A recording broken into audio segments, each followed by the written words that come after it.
Welcome to the show that loves all things movies. It is Let's Be Real, and on today's episode, we are going to be covering how Aaron Taylor Johnson has been formally offered the role for James Bond. We're going to be talking about that new trailer for Furiosa, a Mad Max saga, and that heavily disliked trailer for The Acolyte, a Star Wars spin-off show that is dropping on Disney+. Then we're going to be talking about Henry Cavill in Deadpool and Wolverine. Yes, you did hear me right. Henry Cavill is apparently in Deadpool and Wolverine. And then we're going to be moving on to Box Office Pie, and that is going to be determining what will be the highest grossing movie in the stacked year of 2025.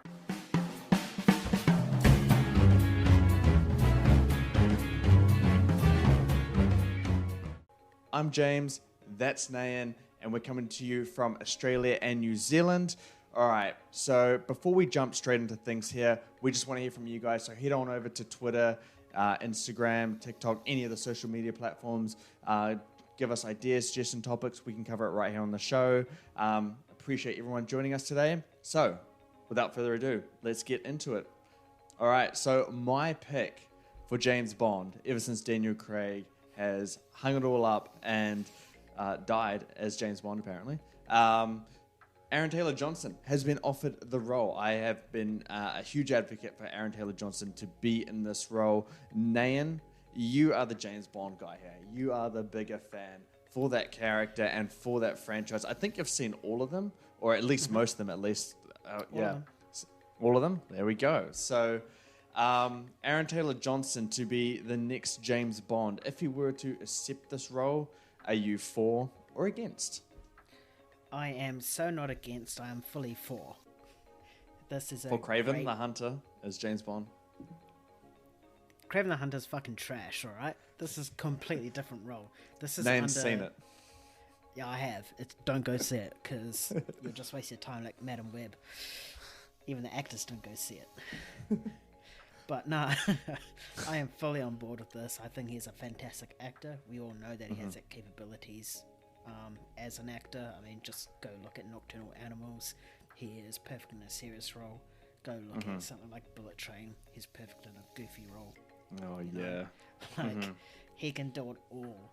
I think this is a good step for him in regards to playing a character he hasn't quite played yet, if that made any sense. He hasn't really played that sort of suave sort of character yet. Yep. Or at least not anything that I have seen. But he definitely has that look to play that character.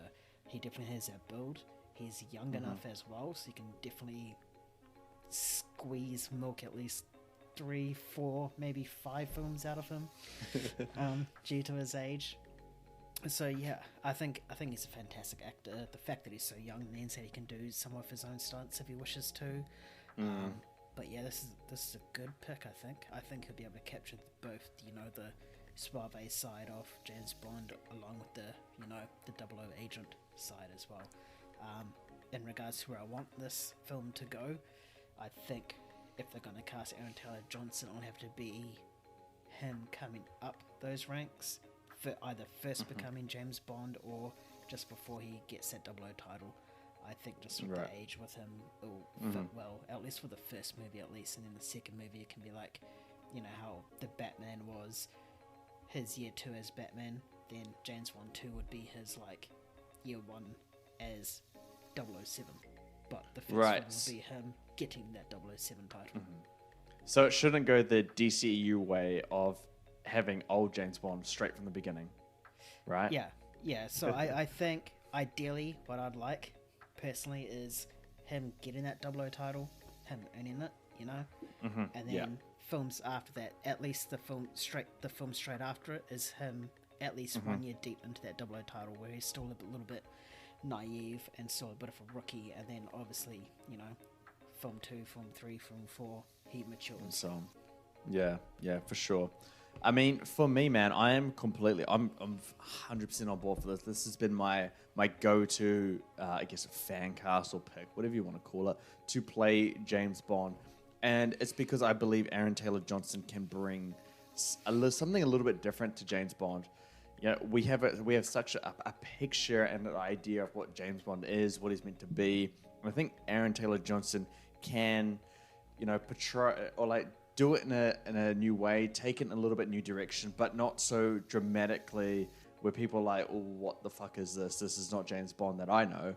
But he can, it's still, because he's British and stuff, and he's going to have that youth, that explosiveness to him. But I think because of the youth, you can take it in a little bit more, I guess, edgier direction. You can have a little bit more of a, kind of a grizzled, kind of ruthless James Bond, at least for the starting, as he kind of becomes that figure, as you were saying before. But if we started off with Aaron Taylor-Johnson's kind of, him as an agent becoming James Bond, kind of just being a little bit ruthless, having that edge, just having, I guess, perhaps some trauma in his past where he doesn't trust anyone and he just kind of kills on sight, or something less dramatic than that. I reckon that would be a great way to take the character of James Bond. Obviously, you have to keep some of the core elements to what makes James Bond. Otherwise, it's no longer James Bond. It's too many times I said James Bond in a row, but you get the picture. Like, you're the big James Bond guy, and I've seen all the Daniel Craig stuff. I've been here and there with the other stuff, and I'm not a big James Bond fan. They don't really interest me as much, but I have loved some of the recent ones that Daniel Craig has done. Do you want the same old James Bond, or is it time they go and are you after something different as a James Bond fan?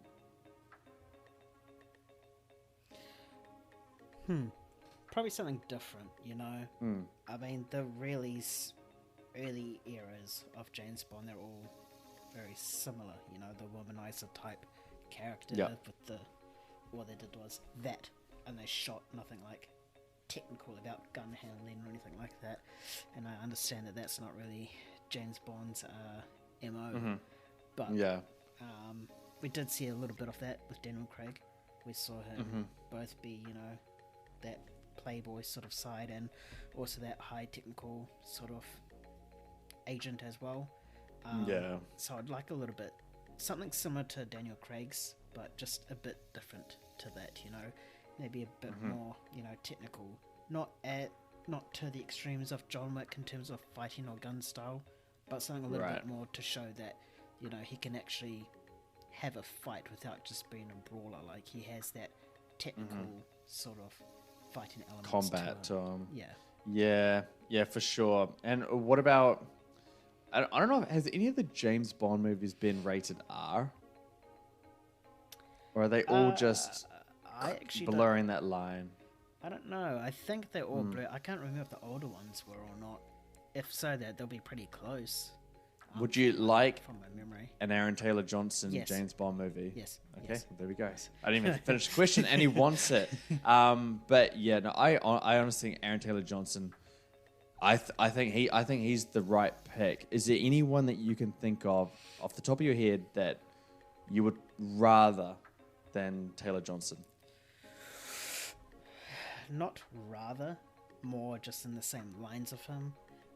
First names would be Henry Cavill. Obviously, the work he did in Man from U.N.C.L.E. clearly shows he can play that sort of spy type of character. Hey, wait, you haven't seen Argyle yet, have you? No, I haven't. No, you don't want Henry Cavill. I can't say what I'm about to say. All good. Anyway, Tom Hiddleston, his work in The Night Manager. I know when The Night Manager came out, there was a lot of comments about him. Yeah.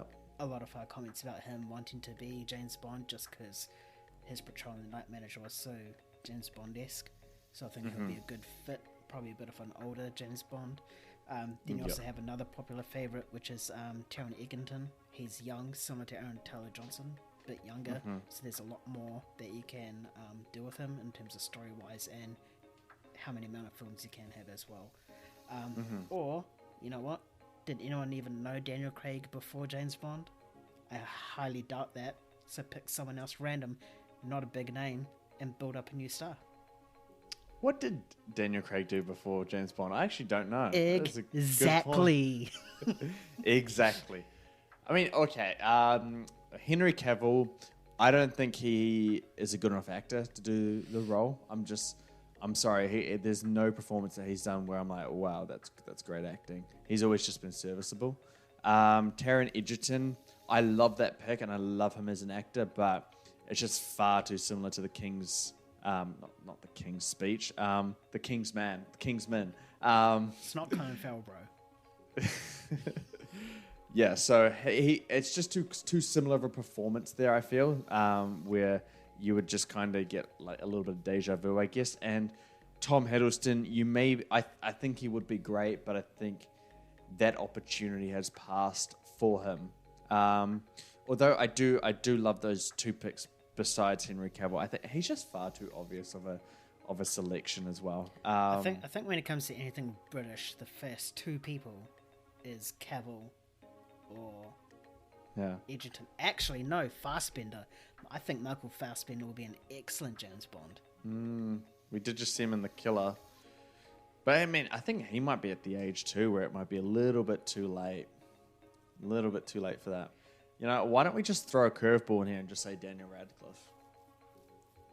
Radcliffe? Nah, too short. Little James Bond, man. I'm down for a little James Bond, bro. Like, all the villains would just underestimate who he is and be like, this is your 007? And then he just kills them all. Instantly. Gone. I would love it. Isn't that him in like Guns Off in Kimbo or something? I haven't actually seen that movie. I still want to see that movie. I haven't seen it yet. I mean, but hey, Wolverine, the comic book character, not the movie version. He's like 5'2" or something, isn't he? He's a small fella. Same height as me. Yeah, there you go.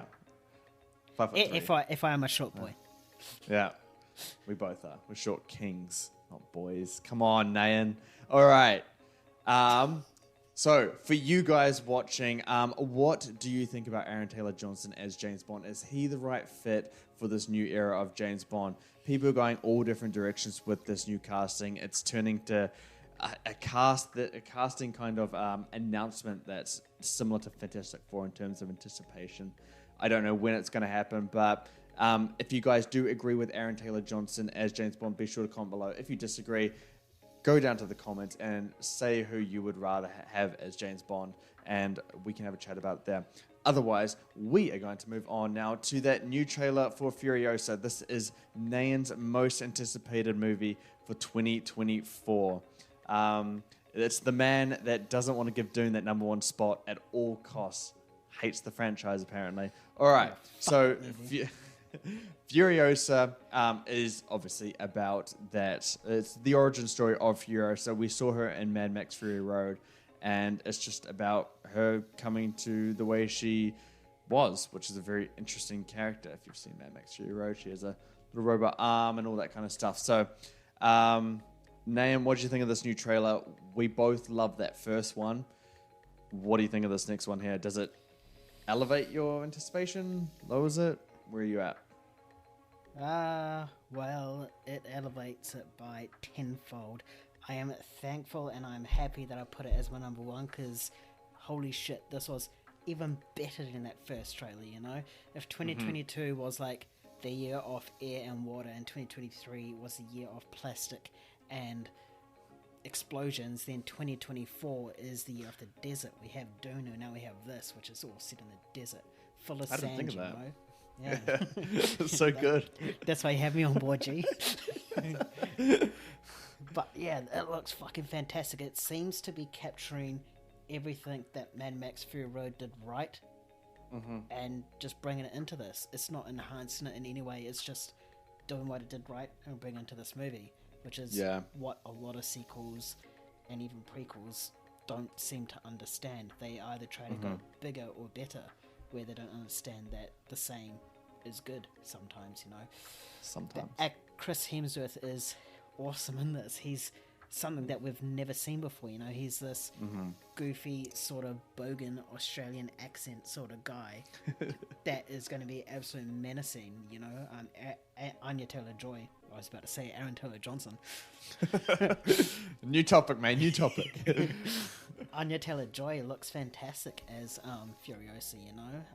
I know there was a lot of complaints out there saying that, it should have been Charlize Theron, but I think Anya Taylor-Joy is good, you know, like she is a competent actress in herself, and I think she'll be able to nail this role. the visual styles, I touched upon it before in my comments, saying that it brought what was so good about Mad Max Fury Road into this. The visual style is exactly the same. You just need to look at the title card off when it said, I can't remember the exact word, but it said something from George Miller, and it was those big block things as a vehicle was moving through. That's so Mad Max. You have that same sort of visual style as well, and the sound as well of the engines, exactly the same. So I think we're in for an absolute doozy here. I think on I can't remember what it was, either the first trailer, or when we did our most anticipated, I said it will either fall just below or just on the mark of Mad Max Fury Road. I think I've changed my mind, and I think it's going to either be on the par of Mad Max Fury Road, if not a little bit better. Damn, this man is doubling down on it. Oh, dude, I mean, I commend you for that, because doubling down on that kind of thing against Mad Max Fury Road is a tough thing to do, because that movie it's damn near perfection, especially when it comes to action movies. I think it may just be, I don't know, I have to see all the movies, but it's one of top 3, top 2 of the century. Actually, no, maybe top 3, top 5 at least. Top 5 action movie of the century, right? Mad Max Fury Road is a masterpiece in its own right, and you are absolutely correct when you say that it brings all the good things that we love from Mad Max Fury Road straight to this one. Visually, they look basically the same. It looks like they were filmed back to back. The visual style, the way the camera moves, the camera angles, zooming up to the engines really closely. Even the dialogue because we didn't get much dialogue in the first one, we get a lot more dialogue in this one. The dialogue and the way the narrative seems to be playing out it's very, very similar. And that was one of the criticisms that I thought was unfair with Mad Max Fury Road. Is like, but the narrative, the story, it's so basic. I'm like, what's the point? Yeah, like what's wrong with that? What's wrong with just an awesome It was a show of the technical production, 100%. Like they don't always need great stories. You can just sit back, watch, and be absolutely awed about how beautiful and grandiose all of these stunts and how visually grand and how beautiful it sounds. You got Junkie XL here. You can really feel a little bit of development in the composition here, assuming it is in the movie, that is. But yeah, no, you're completely right. Sometimes it is best that movies, double down and do the same thing that have worked and do it in the sequel. The Hangover is an example where you don't do the same thing and do it in the sequel. You change things up. But this one, I think, is probably the one where you'd be like, okay, yeah, we should just do the same thing again. Even better. I am not on the train with you right now where I'm saying it's going to be at least at Mad Max level or above. But it's going to be damn near close by the feel of it. Anya Taylor-Joy, man, she is an absolute gem. She's so good. And I never saw those comments that you saw. And I just, if you can, after this podcast is done, just send me the people who said that, because that is absolutely ridiculous. Because this is an origin story. It's a younger Furiosa. It would make no sense for Charlize Theron to be playing this part. As great as she was for Mad Max Fury Road. But yeah, man, I'm on board with you. This movie looks so damn good. I can't wait. Oscar season is going to be really interesting next year, because not in terms of Best Picture, Best Actor, we got that this year. Next year is all about the technicals. You literally have Doom Part 2 and Furiosa going toe to toe. Well, yeah, they both dominated their, the previous films, both dominated their, respective award seasons. So yeah, it could have. Yeah, it's going to be really interesting next year, Oscars. I'm just trying to think of anything that could actually rival either of those two. Or do we have our lineup already for? I think we have a lineup because 2024 is just so weak because everything went to 2025. Nothing comes to the top of my head. Yeah. I mean, there'll be a few things that sneak in there that we don't even know about now. So it should be interesting. I don't know who's going to come out on top of those two. My mind says Dune, and my heart says Dune. So sorry about that. But Furiosa it has the power to really challenge it. The one thing that doesn't have the power to challenge things is the Acolyte. Supposedly, if you go off the like to dislike ratio on YouTube, there are more dislikes for the trailer for The Acolyte, which is a Disney Plus series taking place in the Star Wars universe. And it is about, the emerging darkness, the kind of, I guess, the dark side powers coming to the fray during the High Republic era. So, according to my sources, this takes place about 100 years before Star Wars: A Phantom Menace. And I guess that's all you really need to know about it. It's something fresh, it's something new, but Nayan, what do you think of the first trailer for The Acolyte? Start visually. Visually, it looks good. Visually it looks similar to what we've got from recent Star Wars films and TV series. The Force Awakens and those films, and even The Mandalorian Boba Fett. I think it looks really, really good. It has that same sort of scale in terms of the ships and obviously the cinematography. I did hear, I don't know if it's true, but I did hear that the Acolyte is supposed to be more focused on the Sith and the dark side. And based on that and watching this trailer, you wouldn't think so, because it was fully focused on the Jedi, and then you get a little teaser for Sith at the end. So it's a little bit mixed bag right now on where the story's going to go, if it is going to follow the Jedi. If it is going to follow the Jedi, then cool. This first trailer is fantastic, because it nails what its story is going to be. If it's focused on the Sith, then why the hell would you show your first trailer fully focused on the Jedi for? Stupid. Me personally, I would rather have it be focused on the Sith, because can you name anything that has been based on a Sith besides video games? Not really, I mean, an argument could be made that, the Skywalker saga, Darth Vader was all about him. Yeah, no, shut up. he was good for majority of that whole saga, and then even the main focus of the original was purely on Luke, who was training to become a Jedi, but just having a movie purely focused on the dark side and the Sith, I think that would be a lot more interesting. There's a lot to do with that, we've seen movies, in fact, where the villains are getting a spotlight. You have Joker, Venom, to a lesser degree, they're all villains in their own right. So why not just have a Sith helm its own film or franchise or TV series? Acolyte, if what I'm hearing is true, if it is supposed to be based on a Sith, is a perfect way to do it. One thing I really do like is how it's different, it's not fully focused on that Skywalker sort of area, between Phantom and Rise. The last one, I forgot. That's how bad it is. Rise of Skywalker. Yeah. It's not set within there anyway. It's set before that, which is really cool. It's something that we barely see nowadays in mainstream Star Wars. So I think a lot of people will be turned off because they'll be expecting it to be set between there and hoping for cameos, but I just don't think people are ready for anything new when it comes to Star Wars, really. Yeah, man. Yeah, because we're in uncharted territory in terms of the timeline based in either TVs or movies. Unless the animated movies covered it, I haven't followed those, of course.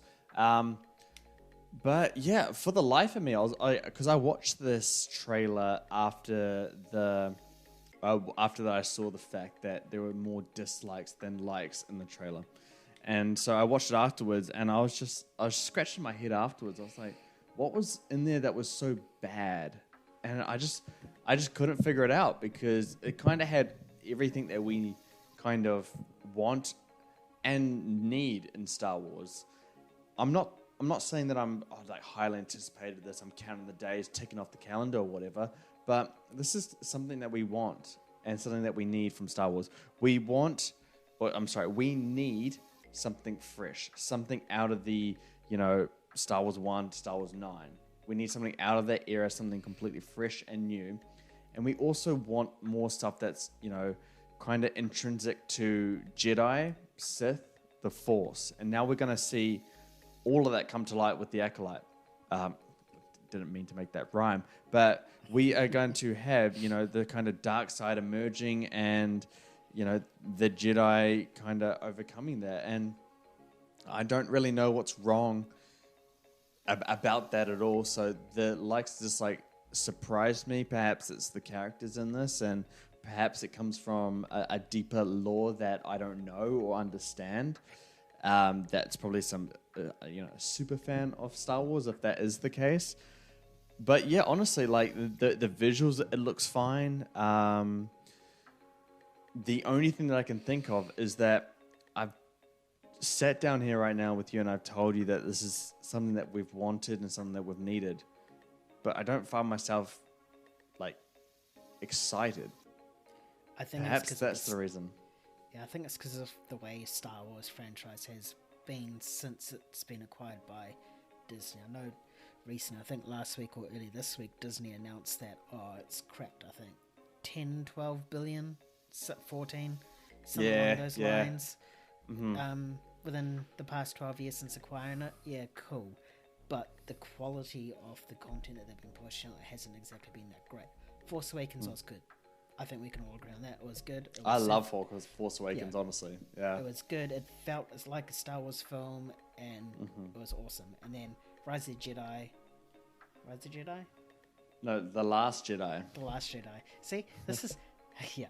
The Last Jedi was a huge mixed bag. You had half the population hating it, half the population loving it. And then you have Rise of Skywalker, where the whole population was hating it. Questionable plot choices as well. Then you have Mandalorian, which was great, beloved. Season 1 and 2. Season 3 came out, and everyone's like, Boba Fett, Book of Boba Fett. I mean, you have Andor, which was fantastic. But then you also have stuff like Ahsoka, which was hit or miss. So I think they're just too volatile in the content that they're putting out. It's not all consistent. You have your highs and you have your lows. It's like MCU Phase 4 right now, where majority is lows, but there have been the occasional peaks. So I think that's why you're probably feeling that way. It's because, you are excited, but you just don't know what to trust because you don't know if it's going to be up here or down here. Yeah, no, I completely agree with that. And I think, I'm, at least for me personally, I'm kind of shifting, at least for Star Wars. I'm not ready to say it for other franchises, but I am starting to get to that mindset where I will watch it based on reputation. If, unless we get early access screeners from Disney, then I'll give it a go and I'll take a little stab at it and see if it's any good. But otherwise, if we don't, then I'm relying solely on reputation to see if it is worth my investment of time. Specifically because TV shows take up a lot of time from you. And you don't want to start a show, watch 3 hours of it and be like, oh, I'm not into it, I'm done. That's 3 hours wasted, It's quite crucial sometimes. And so for these Star Wars ones, you just kind of have to see how people are responding and see if you're going to actually like it. That's what I did with Andor. In fact, I waited way too long with Andor. I couldn't trust Star Wars at that point. I waited too long. But hey, the reputation was great and I watched it and it was great. So I can admit that fault in me for waiting so long, but it taught me a lesson on just waiting and seeing how people respond to it before actually getting invested in it. I'm just not at the level where I can trust Star Wars enough to just know that we're going to get instant gold or it's going to, provide some kind of gratification as a fan. Because as you just outlined with the history of, the Disney Star Wars era, it hasn't been all consistent. In fact, I would say it's mostly been pretty shit, to be perfectly honest. Or The Force Awakens, they're really your highest of highs. And Mandalorian season 1 and 2. Oh yeah, okay, yeah. Forgot about that one. They were great too. But yeah, it's just all over the place. I hope that this is great though, because as I said before, it's what we want and what we need. Star Wars is moving in an interesting direction, but for God's sakes, man, I'm sick of TV shows. I just want a movie at least of Star Wars. Yeah. I don't know. Am I feeling that or you? No, too? I am. I feel Star Wars is one of those franchises that should be on the big screen. Right. I mean, Yeah. you just think of Star Wars, you think of the title screen, and you think of the iconic score. I mean, I have the 4Ks and I rewatched it before recently for no reason at all. I just decided to watch it. But hearing that title, sorry, my TV's there, that's why I'm pointing there.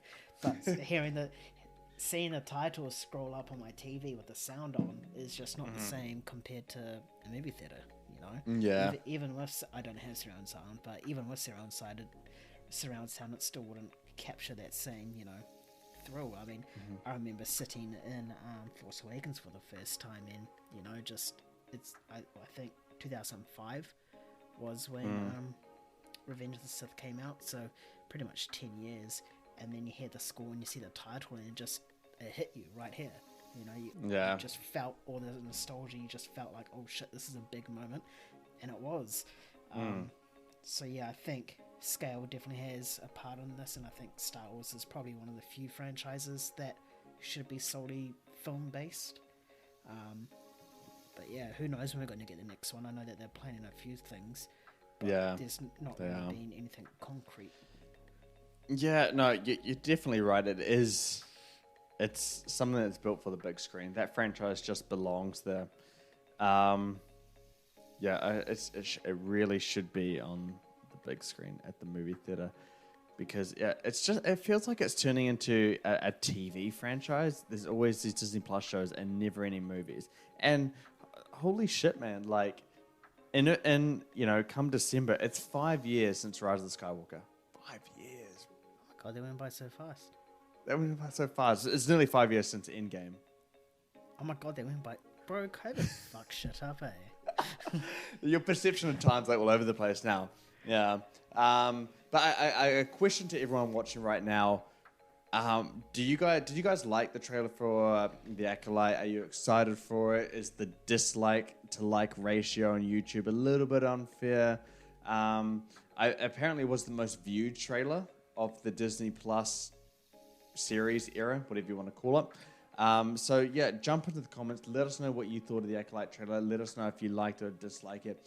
I'm very, very curious to see if anyone does dislike it. Let us know, because it boggles my mind. All right, we'll move on to the main story of this podcast. I think might be a little bit melodramatic there, but Henry Cavill is in Deadpool and Wolverine, according to various sources, all right? Don't just watch this podcast and then watch Deadpool and Wolverine and then be like, hey, actually, I'm coming back to this video 4 months later and being like, yeah, you were wrong. I've heard it from other people. I haven't not heard it myself, if that makes sense. So yeah, apparently Henry Cavill is in Deadpool and Wolverine, and he will be playing a Wolverine variant in the film. So it does come from 3 different sources, and at least one of the sources that I know has been reliable majority of the time. Doesn't always have a 100% track record, but majority of the time just nails it on the head. And, you know, Deadpool and Wolverine, we've had that first teaser trailer that dropped at the Super Bowl, and it is basically, the film is about Wolverine recovering from injuries, and he crosses paths with Deadpool, and it's a big multiverse saga film. So it's kind of what we want. I'm really looking forward to it. That first trailer got me hyped. Nayan, now that you know that Henry Cavill is apparently in Deadpool and Wolverine, are you on board for this kind of cameo and the fact that he is a Wolverine variant? No, not really. If I wanted Henry Cavill to be in the MCU, I'd probably want him in a more significant role other than a cameo. I mean, don't get me wrong, it would be awesome. You love Henry Cavill. Let me explain, cunt. Oh my... What was I saying? I prefer him in like a more full-time-ish sort of role rather than a cameo. I mean, a cameo, how long is that? Is he in it for like 20 minutes, half an hour, or 5 seconds? Yeah. But if it, I wouldn't mind him as a Wolverine. I mean, there has been rumors that I think MCU is set in Earth 616, and they're still yet to cast 616 as Wolverine. I think they're going down that route. Henry Cavill 616, cool. That's pretty much a full-time gig rather than a cameo. But I'd rather have him in a full-time role than rather just a cameo in in the MCU. I mean, I think he's just too big of a profile actor, and I think DC did him so bloody dirty. Superman, that he actually deserves a proper stance or a proper chance to shine in a superhero franchise. A lot of fan base and fan castings have been for him have been Captain Britain. He has acknowledged that he has acknowledged it'll be great to play a Brit, which is funny because he is a Brit, but majority of his roles has been an American. So yeah, I'm a little bit on the fence with this. I'd have to wait and see to see if it's true and see what sort of role it is. But if it's just a quick second cameo, it's just a bit of a waste of talent for me. I think he definitely deserves a bigger spotlight in the MCU as a main sort of character, whoever that may be, for sure. So you're not fan of just those really kind of those big actors coming in for just a silly fun cameo for a very short amount of time. You just want you want those kind of big A-list actors to be in heavier roles in these franchises. Depending on the actor, really. I mean, so look at Deadpool 2 and Brad Pitt on the power line. Fine. That's fine. Good. That's fine. Yeah. But I think this Henry Cavill just has a bit more history behind him. The whole bring it again, the whole DC arc, and then the whole rumors and fan castings and anticipation of him wanting to be Captain Britain. I think Marvel's smart enough to capitalize on that and make him a big franchise player rather than just a quick second cameo from a different universe, and then he can piss off again. If he's like I said, if he's Earth 616's Wolverine, awesome, because we know we're going to get him in multiple movies after that. Right. But then again, what's the difference between him and Hugh Jackman? They're both tall, butch sort of guys. It's not really Wolverine, who's my height. I mean, the difference between Hugh Jackman and Henry Cavill is one's a better actor. That's Hugh Jackman. So I guess that plays a strong part in it. I guess, yeah, now I see where your big Henry Cavill fandom comes from. And it's the fact that he was done dirty at DC. I think you just want prosperity for him as an actor. And I agree with you in that sense. Like, he was done so dirty by DC, right? Like, first casted out after shitty writing, not shitty performance. I will stick to that. I think he did fine as Superman. Not great, not bad. It was shitty writing that made him that made the whole thing shit. And then he was kind of cast out, new direction, all this kind of stuff from DC, and then they're like, oh wait, no, he's going to show up at the end of, was it Black Adam? Black Adam, yeah, and then he made like an Instagram post like saying like it's been a hard a few months, a few years, or whatever it was. Like I'm glad you guys all supported me. I'm so excited. Yeah, I'm so excited to get back into the role, and then. Oh, wait, no, James Gunn's DCU changes everything, which I'm not against. Like, DC needed a massive change that restarted everything because it was just too far gone at that point. But Henry Cavill, yeah, he was done dirty right from the very beginning, and I think he deserves a chance at redemption. And saying that, and it's not because I've put Deadpool and Wolverine as my 6th most anticipated for the year. I'm very excited for it. I'm very happy that Henry Cavill is going to play a Wolverine variant. I think that's just, it's fun, it's silly, it's something that can just be enjoyable for whether it's, 30 seconds or 30 minutes. I'm just going to have a ton of fun with it. I know that much. So I am excited for it. But it's the fact that it is just a variant. And apparently it will not be 616. I should have said that before I even proposed you the question. But it is not the MC version of Wolverine. It is just a variant. So he can come back, as Captain Britain or whatever role he wants to be in the MCU. So there is still a chance there for him to, have some kind of significant role in the MCU moving forward. Even though I'm not a big advocate for him to be in the MCU because, like going from DC and being like just jumping to MCU, it's just not the good underdog story that I want for him. I want him to have something a little bit better than that. But yeah, man, I'm fully on board for him to just be a Wolverine variant, have fun with it, be in the MCU, enjoy the moment, and then just go on to whatever he's going to go on to in the future. I know I don't always talk highly of Henry Cavill because he is a very mid actor, just generic and I think he hasn't average. picked the right roles. I mean, I saw him in Argo, man. He's just a 5 out of 10. Like every single movie, like he's just I don't know, very very. I don't know. I don't even know how to explain it at this point. It's just very very generic, very mainstream. It's never bad or it's never great. It's just somewhere very in the middle. Hence why at least I call he's him consistent. He's consistently average. Yeah, he is consistent average. I don't think there must be a bad role for him, I'm sure.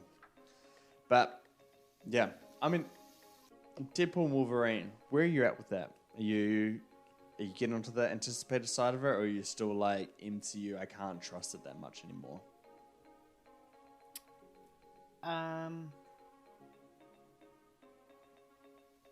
I think Deadpool's an exception. I can get on board with Deadpool. If it wasn't Deadpool, then I'd still be cautious. But, Deadpool is Deadpool. It's the first Deadpool in the MCU. It's R-rated, which is a first for MCU as well. You bring him back. Hugh Jackman as Logan/Wolverine when he's suddenly retired from Logan. So I think there's all these elements to it to not be excited. If you're not excited for this film, there's something wrong with you. Just call your closest psychiatrist. Yeah, I mean, don't take it too personally, guys. Nane did not have it in his top 10, I believe. Or did you have it 10th? Maybe, I don't know. You had it. I can't remember. I'll have a quick look now, but I'm pretty sure I actually don't know. I think you might be right, and you are. Oh shit! Fuck yeah, you are right. I didn't have it on there at all. Yeah. See, but Nayan has now seen the first trailer, the first footage from it. So, guys, it's gonna be good. Nayan didn't have it in his most anticipated, so it will be great. Just rest assured, the Nayan curse does not affect Deadpool and Wolverine. It's a blessing for you guys. It's a curse for me because I non-stop hear it from this guy. He takes it on the chin. I appreciate it. Anyway, the question for you guys. I know you guys are probably really anticipated for Deadpool and Wolverine. If not, sure, comment below. Otherwise, we're going to focus on Henry Cavill on part of it. Have you guys heard about this news? Are you excited for Henry Cavill to play as Wolverine in Deadpool and Wolverine? Do let us know below. If you'd want to see him in the MCU in a more longer, significant role, comment what role he should play down below. Would really appreciate that. Otherwise, Nayan, we're going on to the most delicious segment of movie news, and that is box office pie. Unfortunately, I don't have a real pie, and even more sadly, we are not together to enjoy the pie that we had on our one segment. Yeah, Nayan nodding his head is disappointed. This is a segment I hate so much because of how hungry it makes me, but I love it so much in terms of how entertaining it is. So, yeah, the first time James did it, I craved a pie. The second time he did it, he brought a pie. Satisfying. Exactly. Yes. So to anyone who is watching or listening to this, if you haven't heard one of these segments before, it's very simple. You guys know what a pie chart is, right? It's a whole circle, and it covers up to 100%. So what percentage is it's just a slice of a pie. So if it's 3%, it's a little tiny piece of the pie. If it's 15%, it's a pretty significant chunk of pie that you get. And basically for this one, it is a box office pie. So box office pie is simply whoever has the biggest chunk of pie, that is the percentage that I believe is going to win the box office crown for 2025. And the fact that I focus on 2025, one, it would be cheating if I did 2024. It's too late for that. Dune is actually really killing it at the box office, so I can't do that. So 2025 is where we look now for box office pie, and how good, because 2025 looks great. A little spoiler for Nayan here. If the Batman Part 2 was still in 2025, it wouldn't win the pie. It's just not that good for it. So we're going to move to what is actually going to win the pie. Me and Nayan, I've shown Nayan the pie and the kind of chart that we have. But we'll make this far more interesting when I actually edit into the video. So we're going to go with our 0%ers, the people that get no percentage of a pie at all. These are the ones that, in my opinion, have 0% of winning the box office crown. The first one is Tron Ares, whatever you want to call it. I'm actually quite excited for this. I think it'll be interesting, but I just don't think there is zero chance that it is going to get it. Blade, it's had about 30 directors, and Mahershala Ali is still on for playing. Kudos to that guy. I don't know how he takes all this shit, but yeah, I just don't think that it has any chance of getting it. Move on to another MCU one, the Thunderbolts. And it just decided to choose the most uninteresting MCU characters to put together into a squad. It is Suicide Squad Part 2, except I might be less excited for it. So 0% to win the box office. Captain America Brave New World changed its name to the most boring title of all time, Brave New World. It was Serpent Society before, wasn't it? Or yeah. Yeah. And apparently the Serpent Society has been cut entirely from this film as well.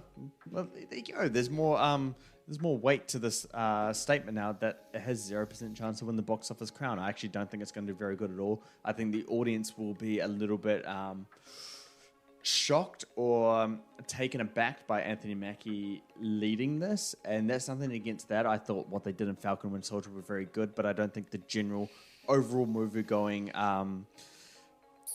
demographic are going to really buy into it as much as us diehard fans. All right, we move on to the 1%ers now. Now, the 1%ers have a 1% chance to win the box office crown. And, you know, we're getting to the point where there might not be ones that you agree with, but I'm going to try and explain why. And I hope you guys are open-minded about this one. So, Moana live action, 1%. Now, The Rock is a draw when he's in animated movies. He's more of a draw when he's live action. We saw what Jumanji did. That movie nearly got $1 billion. So Moana live action, perhaps I underestimate the overall movie-going audience. Perhaps they will be open to a Moana live action, you know, what was it, 9, 8, 7 years after the OG animated 2016. one? 2016. So 8 years. So 8 years. Maybe they're more open than that, and they're like, oh, yo, we want to see The Rock as that. The fact that The Rock's in it gives me that 1%.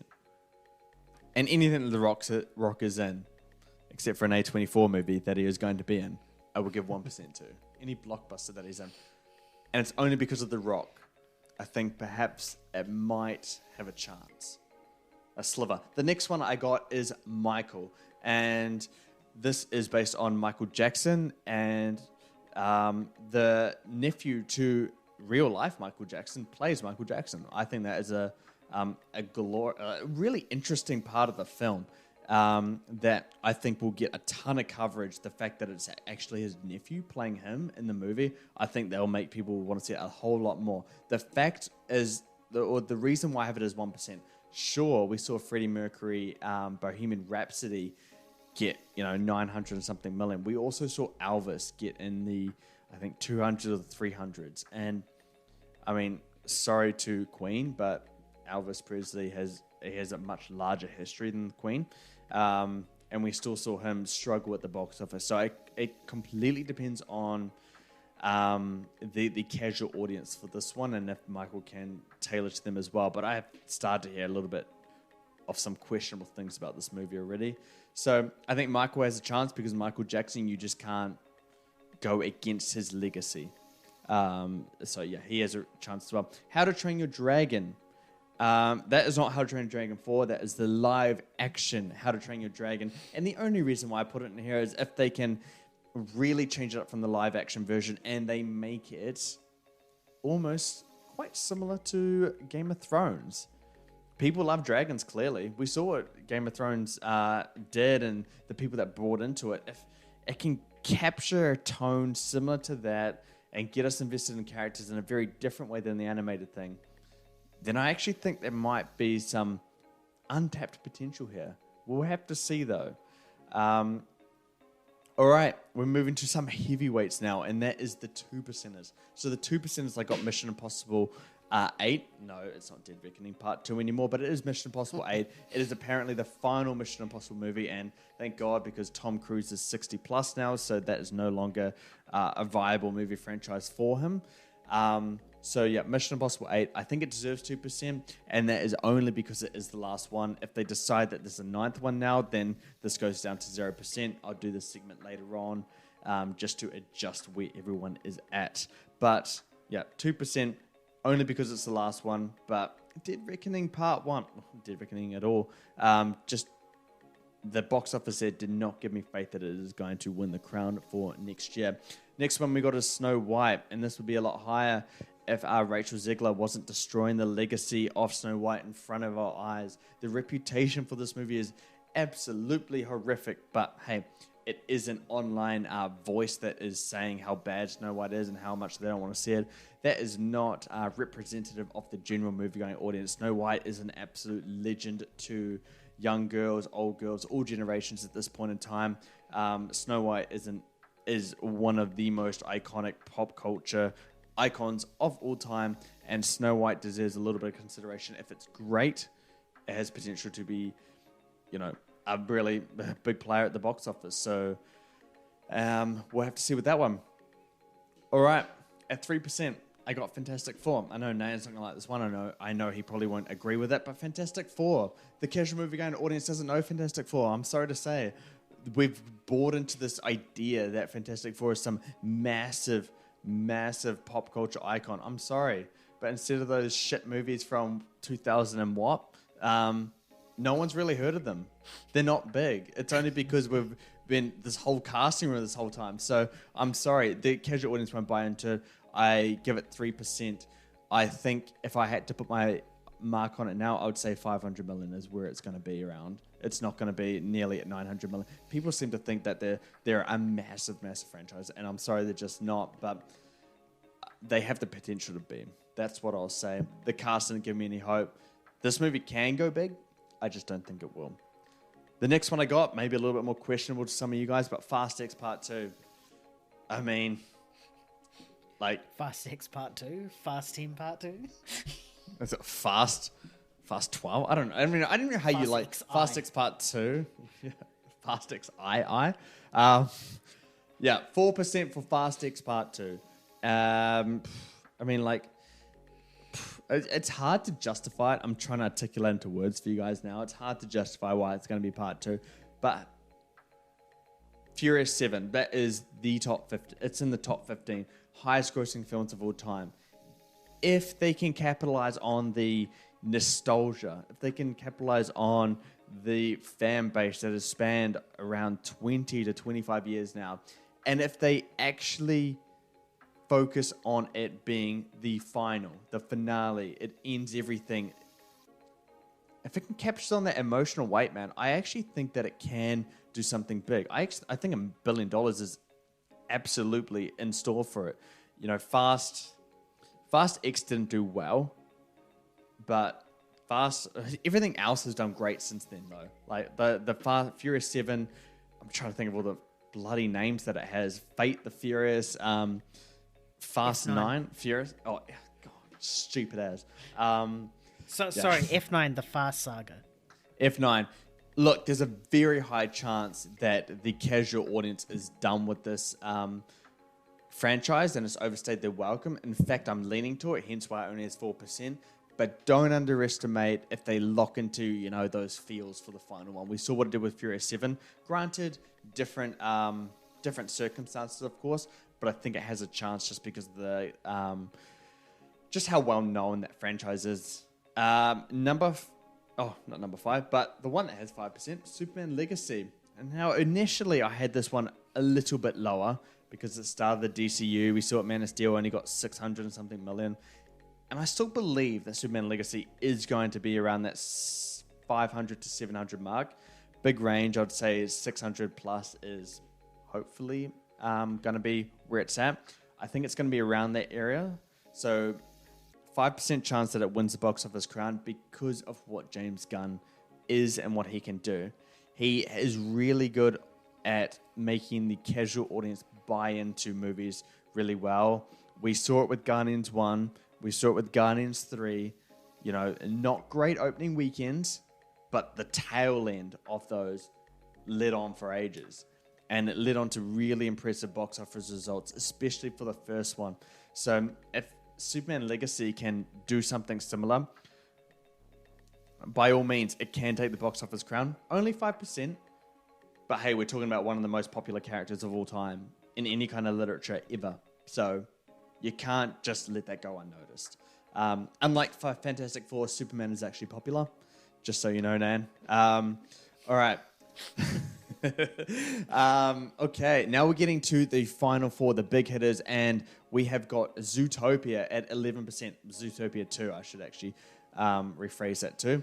Zootopia 1 made $1 billion. Zootopia 2 can as well. I think people want another one of this movie, and the fact that it's taken so goddamn long for Zootopia 2 is beyond me. It made $1 billion. I think it won Best Animated Feature. Everybody loved it, and yet we're getting, you know, dumb animated sequels. But Zootopia 2 is coming, and the fact that the first one made $1 billion, I think, you know, we have real potential for the next one to go really high as well. The fact that it debuts on Thanksgiving weekend, which is where Frozen sits, it just shows you that there is a huge untapped potential for a breakout here, and Zootopia 2 can absolutely be that. Next one we got is Jurassic World 4. Expect this to move to the box office pie for 2026, because I just don't see it making that release date. But Jurassic Park, Jurassic World, that entire franchise, you just can't. You can't bet against them at the box office, even if they're garbage. If they're shit. $1 billion Dominion. Yeah, I mean, all the Jurassic World movies made $1 billion. So why shouldn't Jurassic World 4? It's going to have a new reinvention. People are going to be all excited again, far more than Dominion. I mean, like, you can't bet against them. So I think, I'm not going to say $1 billion is guaranteed, but 15% chance that it will take the box office crown. That may be a little bit generous, but it's perfectly capable of it. Jurassic World 4 franchise, or the Jurassic franchise, whatever, they make bank at the box office. I think they can actually be a contender. And here's one that may stir some people up, and that's Minecraft at 20%. Now this, for me, or for this film in general, I honestly think that there's no in between for this. This movie is either going to make $1.5 billion or it's going to make $150 million worldwide. I don't see a thing where it fits in the middle. Like, it's either going to be completely dog shit, and the fact that they chose to make it live action is going to completely backfire on their ass. Even if it's shot in the beautiful New Zealand, I think it's still going to backfire on them in a critical sense. But the fact that Minecraft is the most popular video game of all time based on sales at this point in time, you can't underestimate that. The generations from the 5-year-olds to, at this point, the 35-year-olds who have played this game for years, the amount of hours that are put into this game might just be 100 billion at this point. It's just insane of how much popularity this gaming franchise has. We saw Super Mario do extremely big numbers. It didn't win the box office for last year, but it came damn near close.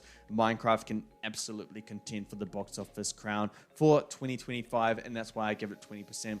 And you guys know the one that I give the highest percentage to, Avatar 3, has a 35% for the box office crown in 2025. And I don't think I even need to try and explain that to you guys. I don't need to articulate it. You guys should just know that I am right about this, because who was the first person that said Avatar 2 would make $2 billion? Me. I made an article at the start of 2021. What would be the first movie to $1 billion? Hey, I got that all right. I said, depending on if the rumors are true, Spider-Man No Way Home. Boom, did that. But the first guarantee, Jurassic World. Hey, look, there you go. And the only one I got wrong from that is Top Gun Maverick, because no one saw Top Gun Maverick coming and the box office success it had. But then I followed up in that article. First movie to $2 billion. Avatar 2. And I said it was guaranteed. It's going to happen. And then look what happened. It made $2 billion. So I think it is going to make, it is going to win the box office crown. I don't think there is much debate about that. And you guys should just trust what I say about the Avatar franchise at this point. I don't know if it will make it $2 billion. I'm not there yet, but it will be 1.8 billion above. So, Nayan, your reaction to my box office pie for 2025, any that you heavy disagree with, any that should be a little bit higher? I don't really disagree with any. Really? I think it's pretty... Even Fantastic Four? I don't know why you think I think Fantastic Four is going to be so big for. I don't know if this is like a meme that you're trying to start or something. It's completely bullshit. I've never been like... You're all for Fantastic Four. Until casting was announced. Nayan was a big advocate for Fantastic Four. What? Okay, if it got the best cast, then could it have been? I don't know. Maybe not. But the other Fantastic Fours we've gotten so far is just so shit. If I was the X-Men, then that'll be a different story. I'll probably have a bigger gripe if you chucked it on that 1%. Oh, it'd have 4% chance. Better than 1. I think Superman could be a little bit higher. I think it's just in that unknown territory without seeing much stuff right now about it. We haven't even seen Corin Sweat in the actual suit yet. But I'm sure as those details come out and we eventually get a trailer, I think you might adjust that.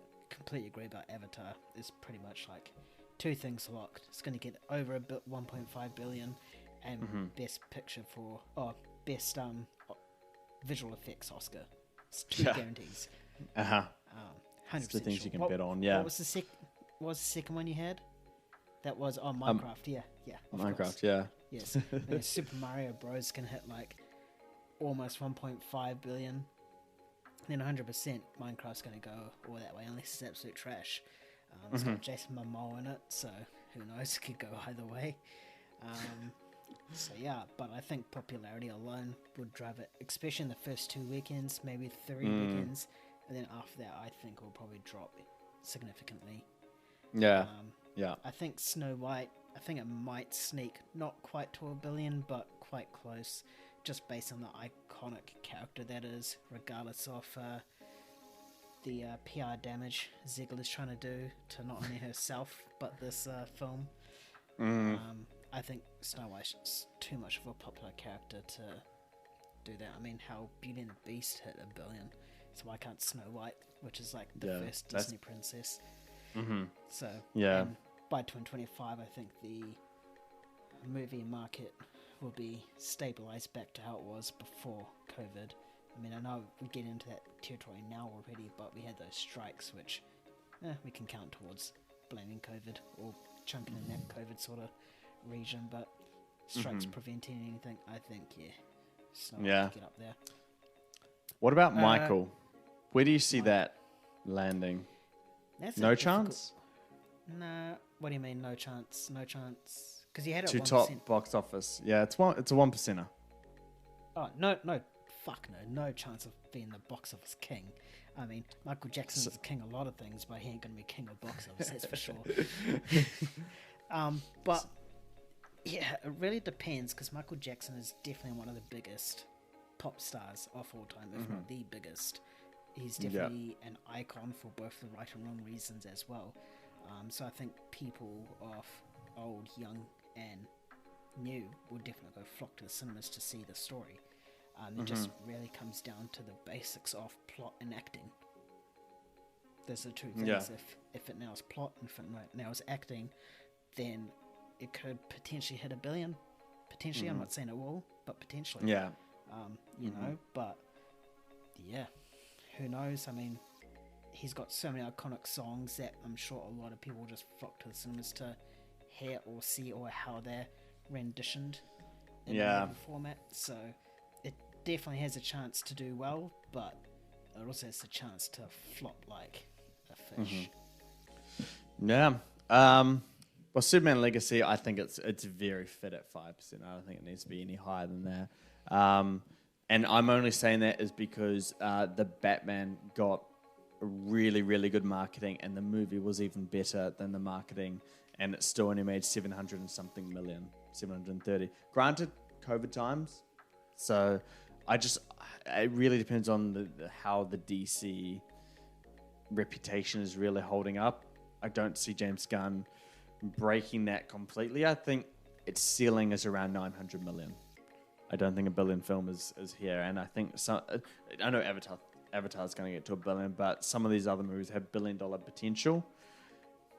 But maybe when that first trailer comes out, we see a little bit of a bigger slice for him. You never know. You never know. I have a question for you. You All said right. that you're the first person to say that Avatar 2 is going to hit 2 billion. Right now, is Avatar 3 going to hit 2 billion? No. No. Okay. But it's going to come damn near close. It's going to give Spider-Man No Way Home a run for its money in terms of its total gross. And is that because between the time between Avatar 1 and 2 was, 9 years? A bit more?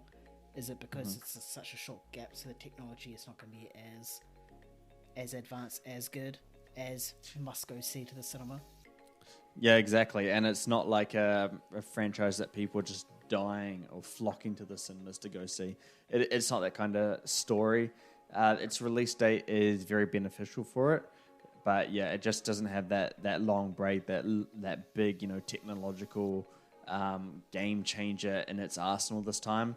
But this is still going to be the best we've seen, just not as big of a jump. So people are still going to go see it. It's still releasing in a very great window.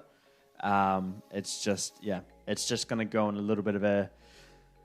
It's just going to trend downwards, I think, until its final one. Perhaps the final one can break it, but yeah, I don't see this franchise being a $2 billion franchise for every single movie up to the fifth one. I just don't see that as a possible reality.